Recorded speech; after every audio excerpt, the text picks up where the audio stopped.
Vogliamo dimenticare il prima possibile e non desideriamo parlarne. Parole di Paola Caovilla, moglie del re delle calzature Gioiello, dopo l'assalto in villa, ora trasferitasi nella residenza di montagna per riprendersi dallo shock.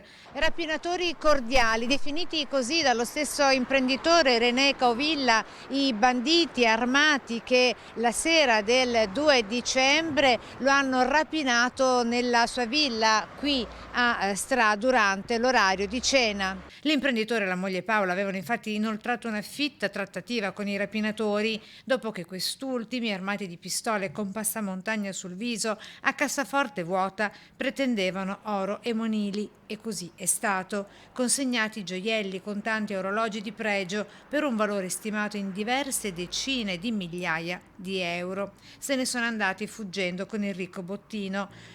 Questa nella villa di Caovilla è la quarta rapina in meno di un mese nel territorio che si stende tra il veneziano e il trevigiano, con il sindaco di Stra, Caterina Cacciavillani, che parla di una vera e propria banda armata, malavitosa, organizzata. Colpiscono imprenditori di rilievo, imprenditori che hanno attività importanti, che quindi sono anche molto visibili, però evidentemente la malavita a questi livelli è organizzata in modo tale da riuscire comunque a colpire